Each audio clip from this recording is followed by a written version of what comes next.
Hello students, आज हम present indefinite tense के वाक्यों को हिंदी से इंग्लिश में बदलना सीखेंगे। ठीक, पिछले वीडियो में मैंने इस टेंस के लिए प्रयुक्त होने वाली सहायक क्रिया हेल्पिंग वर्ब डू डज के प्रयोग के विषय में मैंने आपको समझाया। अब हम लोग इस टेंस के वाक्यों का ट्रांसलेट करना सीखेंगे। देखिए, एक बात और ध्यान दीजिएगा, हमने जो हेल्पिंग वर्ब डू डज का प्रयोग आपको बताया, डू डज का प्रयोग, इसके विषय मैंने समझाया। ध्यान में रखिएगा, यहाँ पर प्रेजेंट इंडेफिनिट टेंस में जो है ये जो सहायक क्रिया डू डज है, यह affirmative sentences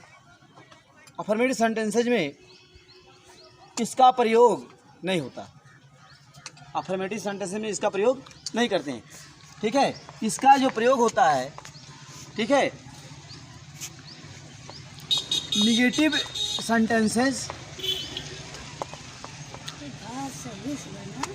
hello, negative sentences तथा इंट्रोगेटिव सेंटेंसेज में इसका यूज होता है। अंडरस्टैंड यू सी है। ठीक है, डू डज का प्रयोग निगेटिव सेंटेंसेज और इंट्रोगेटिव सेंटेंसेज में हम करते हैं।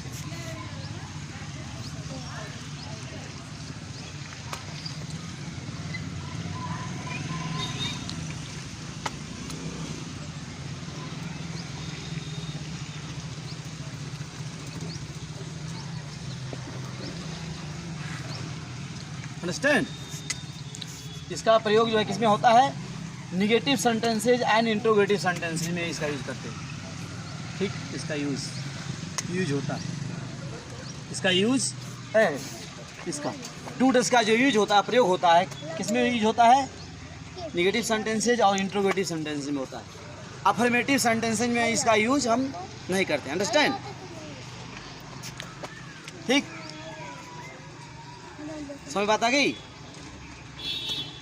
डू और does is used in the negative sentences and interrogative sentences only. Understand?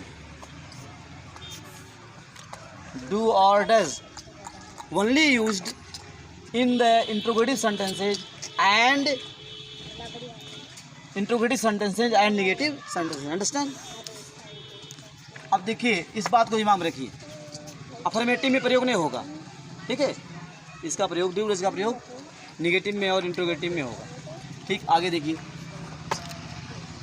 अब देखिए, प्रेजेंट इंडेफिनिट टेंस के जो वाक्य हैं, इसके कितने प्रकार के वाक्य आप लिख सकते हैं। ठीक है, देखिए, जो इसके वाक्य हैं, निम्न प्रकार से इसके वाक्य आप लिखते हैं। क्या? पहला वाक्य आपने लिखा, जैसे कि तुम पुस्तक पढ़ते हो।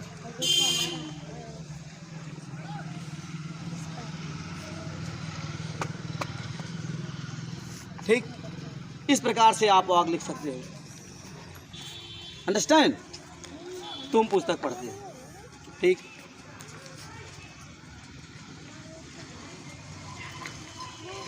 दूसरा वाक्य आप लिख सकते हो, तुम पुस्तक नहीं पढ़ते हो।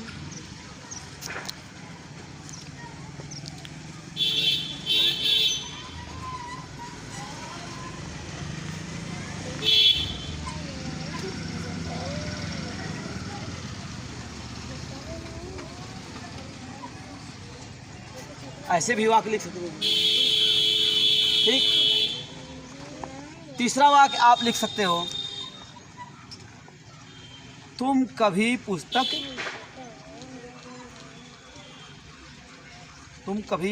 नहीं पढ़ते।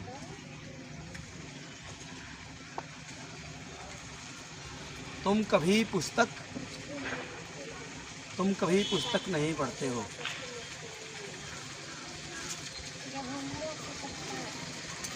ऐसे भी आप लिख सकते हो। ठीक, अंडरस्टैंड। ठीक है, अगला वाक्य क्या लिख सकते हैं? अगला वाक्य क्या हो सकता है? देखिए, क्या तुम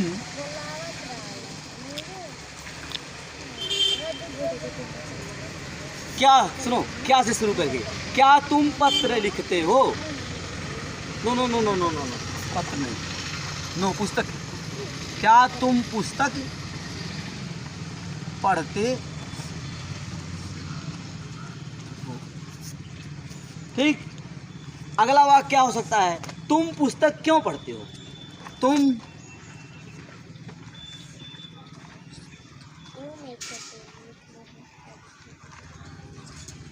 क्यों पढ़ते हो? अंडरस्टैंड? तुम पुस्तक क्यों पढ़ते हो? ठीक, इस तरह से, ठीक है, इस प्रकार से अनेक वाक्य आप लिख सकते हैं। फिर आगे क्या लिख सकते हैं? अगला वाक्य क्या लिखते हैं? तुम कौन सी पुस्तक पढ़ते हो? हेलो, तुम कौन सी पुस्तक पढ़ते हो?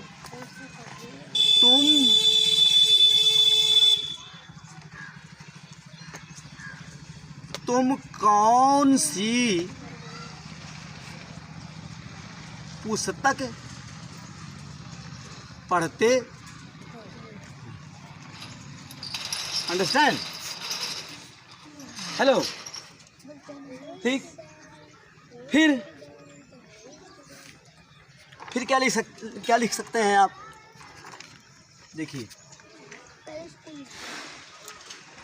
अगला वाक्य लिख सकते हैं, तुम किसकी पुस्तक पढ़ते हो? तुम किसकी पुस्तक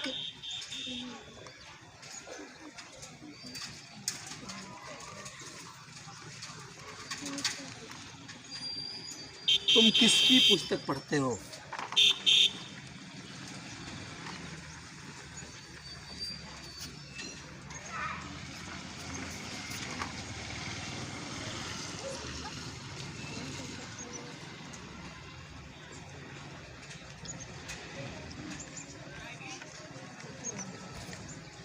अंडरस्टैंड?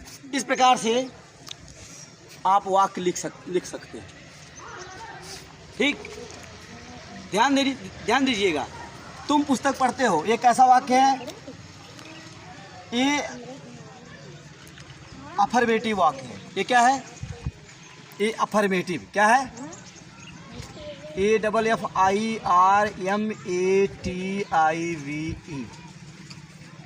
अफर्मेटिव सेंटेंस है। ये क्या है? तुम पुस्तक पढ़ते हो, ये अफर्मेटिव सेंटेंस है। ठीक, इसे कहते हैं स्वीकारात्मक वाक्य। क्यों?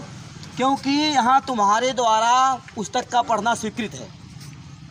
तुम्हारे द्वारा पुस्तक का पढ़ना स्वीकृत है, तो ये स्वीकारात्मक वाक्य अफर्मेटिव सेंटेंस है। और देखिए, तुम पुस्तक नहीं पढ़ते हो, ये क्या है? तुम पुस्तक नहीं पढ़ते, इसमें नहीं आ गया, नहीं शब्द आ गया। तुम कभी पुस्तक नहीं पढ़ते हो, इसमें कभी नहीं शब्द आ गया ना?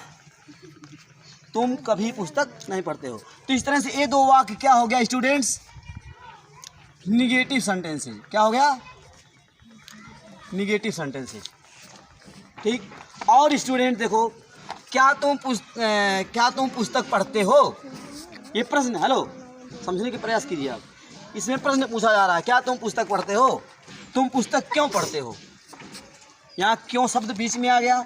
आपसे प्रश्न पूछा जा रहा है। तो स्टूडेंट्स, ये क्या है? इंटरोगेटिव। अंडरस्टैंड? INTERROGATIV।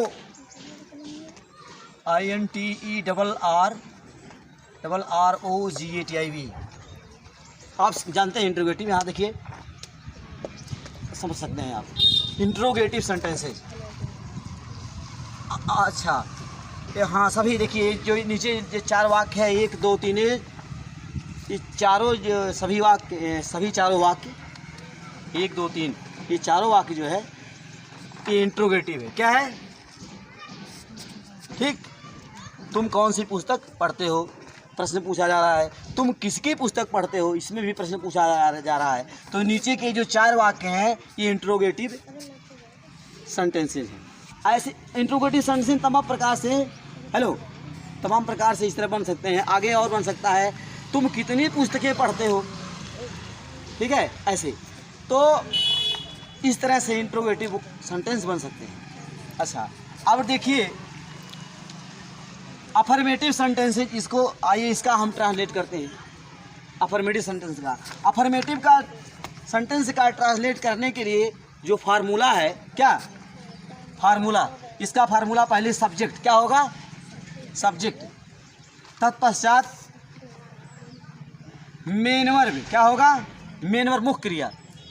सब्जेक्ट मैंने आपको बताया, ध्यान दीजिएगा, सब्जेक्ट को यस से दिखाया जाएगा, सब्जेक्ट को हम यस से दिखाएंगे तो यस से आप समझ जाएंगे सब्जेक्ट, और वर्ब को हम वी से दिखा देंगे तो आप समझ जाएंगे V means verb. Main verb मुख्य क्रिया, यहाँ देखिए, यहाँ पावर फर्स्ट लिख दिए, ठीक है। इसका मतलब क्या है, first form of main verb, first form of main verb, मुख्य क्रिया फर्स्ट फॉर्म, ठीक है। और आवश्यकता अनुसार इसमें देखिए बताएंगे आपको, यस और यस का यूज होता है, यस और यस का use, plus object plus it, ठीक है। अब इस तरह से क्या होगा, देखिए, अब इस फार्मूला पर इसका क्या हो जाएगा, इस फार्मूला के आधार पर जो हमने फार्मूला लिखा, सूत्र, इसके आधार पर इसका ट्रांसलेट हम करेंगे। अंडरस्टैंड, क्या हो जाएगा, देखिए सब्जेक्ट क्या है, तुम, क्या है सब्जेक्ट, तुम मीन्स यू, तुम मीन्स यू। और देखिए मेन वर्ब आएगा, मेन वर्ब क्या, पढ़ते हो। यहाँ देखिए इसमें जो क्रिया है वो यहाँ बाद में है, ठीक। अब इंग्लिश बनाते समय क्रिया क्या हो जाएगी, सब्जेक्ट के तुरंत बाद, इंग्लिश बनाते समय ये जो क्रिया है, वर्ब है, ये सब्जेक्ट के तुरंत बाद आ जाएगा, इसको हम सब्जेक्ट के तुरंत बाद ले आएंगे। तो पढ़ते हो, इसकी इंग्लिश क्या हो गया, रीड, ठीक, subject plus main verb. You read, क्या पढ़ते हैं आप, पुस्तक, यू रीड द बुक। तो स्टूडेंट्स, आप इस तरह से अफर्मेटिव सेंटेंसेस का अनुवाद किए, समझ में आया। तो स्टूडेंट्स आप लोग समझ चुके हैं। तो इसी तरह से स्टूडेंट्स अब हम लोग क्या करेंगे, अगले सेंटेंस का हम क्या करेंगे स्टूडेंट्स, अगले सेंटेंस का हम क्या करेंगे, अनुवाद करेंगे। इसके लिए फार्मूला क्या है स्टूडेंट्स,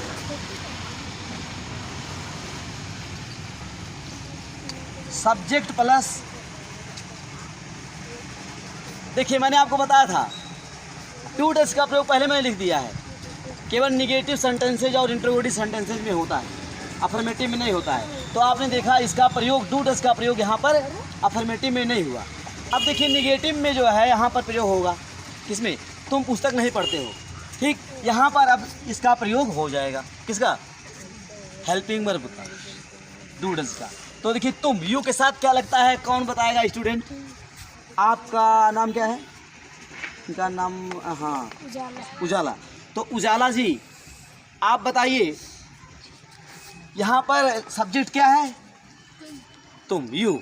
तो यू के साथ हम किसका प्रयोग करें, यू के साथ हम किस हेल्पिंग वर्ब का प्रयोग करें, डू का अथवा डज का, जल्दी बताइए। Yes, I am proud of you, I am proud of you, ठीक। She is a intelligent girl, understand.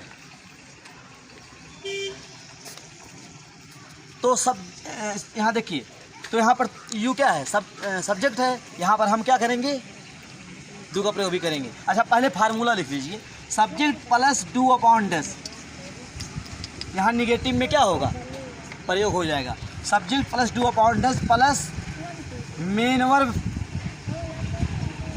Power first, मतलब first form of main verb plus object. अब देखिए इस फार्मूला के आधार पे इसका ट्रांसलेट हो गया, क्या हो गया, तुम पुस्तक नहीं पढ़ते हो, तुम की इंग्लिश यू, यू के साथ क्या लगेगा, do, you do not read, you do not book, you do not read the book. Understand?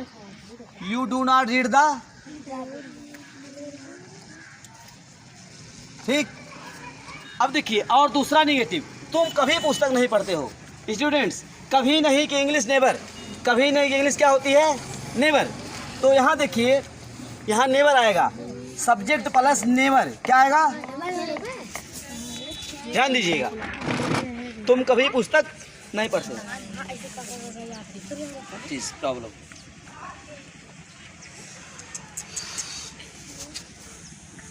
देखिए आप जानते हैं कभी नहीं कि इंग्लिश क्या होती है, नेवर। तो यहाँ नेवर आएगा, क्या आएगा, subject plus never plus main verb. ठीक, यहाँ देखिए सब्जेक्ट यू है, इसके साथ फर्स्ट फॉर्म रहेगा, और यस और यस का प्रयोग इसके विषय में विस्तार से अध्ययन करेंगे। जैसे यहाँ पर यू था तो यू के साथ रीड हो गया, you read the book.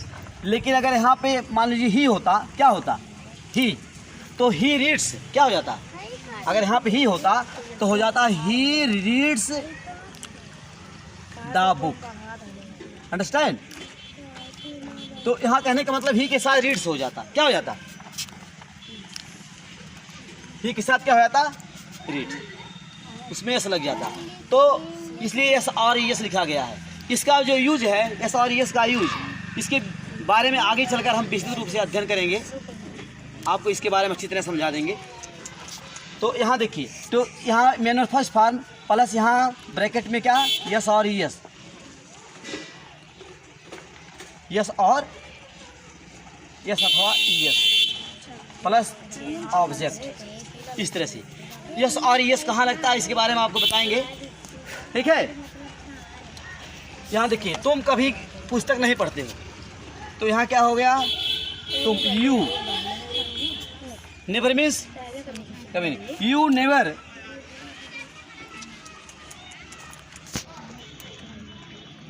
Read the book, you never read the book. ठीक, तुम कभी पुस्तक नहीं पढ़ते हो, ये इंट्रोगेटिव हो गया, no no no no, negative हुआ, तुम पुस्तक नहीं पढ़ते हो, तुम कभी पुस्तक नहीं पढ़ते हो, ये दो सेंटेंस निगेटिव है, इसका आपने ट्रांसलेट कर दिया। अंडरस्टैंड? अब ये इंट्रोगेटिव क्या है, इंट्रोगेटिव। ठीक है, इसका सूत्र क्या होगा, फार्मूला देखिए, इसके लिए डू अपॉन, देखिए इसका ट्रांसलेट हमें यहाँ करना था, ध्यान दीजिएगा, लेकिन हमने यहाँ पे भूल करके हमने यहाँ पे कर दिया। चलिए समझ में आ गया ना, यहाँ जस्ट इसके नीचे लिखना था, लेकिन हमने यहाँ पे लिख दिया। इसको देखिए, डू अपॉन डज, देखिए जब वाक्य क्या से शुरू होता है तो कहीं भूल करके आप व्हाट, सुनो क्या की इंग्लिश व्हाट मत लगाइएगा, कहीं भूल कर क्या की इंग्लिश, हाँ, अगर वाक्य क्या से शुरू होता है ना तो सहायक क्रिया पहले लाते हैं, हेल्पिंग वर्ब को, सहायक क्रिया को पहले लाते हैं, और वाक्य इंट्रोगेटिव मान लिया जाता है। अंडरस्टैंड? ठीक, तो सहायक क्रिया पहले लाते हैं। तो डू अपॉन डज कब, जब क्या से शुरू होता है तो सहायक क्रिया पहले लाते हैं। Do upon does plus subject plus main verb first form plus object. Understand? अब देखिए, अब इस तरह से इस, ठीक है, इस वाक्य का अनुवाद आप कर देंगे। क्या लिखेंगे, क्या तुम पुस्तक पढ़ते हो, तो यहाँ पे सब्जेक्ट क्या है, यू, यू के साथ डू लगता है, क्या लगता है, डू। लिखेंगे डू यू, क्या लिखेंगे, do you read, do you read the book, और लास्ट में क्वेश्चन वर्ड लगा देंगे, do you read the book, do you read the book, क्या तुम पुस्तक पढ़ते हो। तो इस तरह से बन गया। ठीक, ये पहला इंट्रोगेटिव हो गया। तुम पुस्तक क्यों पढ़ते हो, ये देखो, इसके लिए जो फार्मूला होगा, यहाँ देखिए, ये क्यों, जो क्यों शब्द है ये वाक्य के बीच में आ गया। जब question word, hello, question word वाक्य के बीच में हो तो उसकी इंग्लिश पहले लाते हैं। क्या करते हैं, उसकी इंग्लिश पहले लाते हैं। क्यू डब्ल्यू, क्या लिखेंगे, QW question word plus helping verb do upon does plus subject plus main verb first form. Understand? Do question word plus do upon does plus subject plus main verb first form plus object. अब इसके आधार पे आप translate कर देंगे, इस formula के आधार पर इसका ट्रांसलेट कर देंगे। क्या लिखेंगे? देखो क्वेश्चन वर्ड क्यों, हेलो क्वेश्चन वर्ड क्यों, इसकी इंग्लिश वाई पहले आ जाएगा। लिखेंगे why do you read the book. Understand? Why do you read the book. Last में क्या लगा देंगे? Question word. Why do you read the book. अब देखो अगला वाक्य है, तुम कौन सी पुस्तक पढ़ते हो? तुम कौन सी पुस्तक पढ़ते हो? ध्यान दीजिएगा, कौन सी पुस्तक, कौन सी शब्द क्या है, इसकी इंग्लिश क्या होती है? ध्यान दीजिएगा, विच क्या होता है? विच मीन्स कौन सा, कौन सी, विच कौन सी पुस्तक, कौन सी। देखिए ये जो कौन सी शब्द है प्रश्न सूचक शब्द, कौन सी, इससे संबंधित कौन है? पुस्तक। ठीक, तो अगर विच है, हुज है, तो इन क्वेश्चन वर्ड के साथ इनसे संबंधित नाउन भी लाते हैं। कौन सी और किसकी, अगर ये क्वेश्चन वर्ड है तो जब अनुवाद करते हैं तो इनके साथ इनसे संबंधित नाउन का भी प्रयोग कर देते हैं। तो जैसे यहाँ पर ये दोनों एक साथ है कौन सी पुस्तक, वैसे यहाँ भी एक साथ लिखेंगे। ठीक, क्या लिखेंगे? विच बुक, एक साथ ऐसे लिख देंगे, विच बुक कौन सी पुस्तक, एक साथ कौन सी पुस्तक, विच बुक। अब देखिए लिखेंगे डू यू, आपको पता है यू के साथ डू लगता है। Which book do you read, which book do you read, आप कौन सी पुस्तक पढ़ते हो। अंडरस्टैंड? अब ऐसे अगला वाक्य है, किसकी पुस्तक, किसका, किसकी, हुज होता है। क्या होता है? हुज। किसकी पुस्तक, लिखेंगे हुज बुक, किसकी पुस्तक। ठीक, किसकी पुस्तक, ये दोनों एक साथ है ना, तो यहाँ एक साथ लिख देंगे। ठीक, इस क्वेश्चन वर्ड के साथ इससे संबंधित नाउन जो है ये भी साथ में आएगा। Which book do you read, do you read, which book do you read, तुम कौन सी पुस्तक पढ़ते हो। और लास्ट में क्वेश्चन वर्ड लगाएंगे। ध्यान दीजिएगा, जो इंट्रोगेटिव सेंटेंसेज होते हैं इनके अंत में, लास्ट में क्वेश्चन वर्ड आप जरूर लगाएंगे। अगर आपका अनुवाद सही है, ट्रांसलेशन सही है, लेकिन आप क्वेश्चन वर्ड नहीं लगाए हैं, तब भी वहाँ नंबर लेस हो जाएगा, एक नंबर कट जाएगा। अगर 2 नंबर का है तो 1 नंबर कट जाना है। क्वेश्चन वर्ड अगर प्रश्न सूचक चिन्ह, क्वेश्चन वर्ड कह रहे हैं प्रश्न सूचक चिन्ह, क्वेश्चन मार्क अगर आप नहीं लगाते हैं, क्वेश्चन मार्क, तो वहाँ 1 नंबर लेस हो जाएगा। दिमाग में रखिए इस बात। तो आपने इस तरह से समझा। ठीक, तो इस तरह से मैंने प्रेजेंट इंडेफिनिट के वाक्यों का अनुवाद करना मैंने सिखाया। अंडरस्टैंड? ठीक है। अच्छा, आप देख रहे होंगे कि सर जी एक ही वाक्य को बार बार लिखे हैं। देखिए एक ही वाक्य को हम देखिए प्रत्येक सेंटेंस में, अफर्मेटिव में, निगेटिव में, इंट्रोगेटिव में क्यों रनिंग करवाए हैं, ताकि आपके समझ में आ जाए। ऐसे एक बार पढ़ा रहे थे स्कूल में, तो बच्चे कहे सर आप एक ही वाक्य क्यों बार बार लिखे हैं, तो उनको लगा कि मतलब सर को और वाक्य की जानकारी नहीं है। ठीक है, तमाम वाक्य बन सकते हैं। अब तुम पुस्तक पढ़ते हो, वहाँ गाना गाता है, शीला बाजार जाती है, वहाँ गाना, हेलो, वहाँ गाना नहीं गाता है, वहाँ कभी गाना नहीं गाता है, क्या वहाँ गाना गाता है, तो ऐसे तमाम वाक्य बनेंगे। अच्छा, तो एक ही वाक्य को हम इसलिए रनिंग करवा दिए हैं, एक ही वाक्य को हम प्रत्येक सेंटेंस में रनिंग इसलिए करवा दिए हैं ताकि आपके समझ में आ जाए।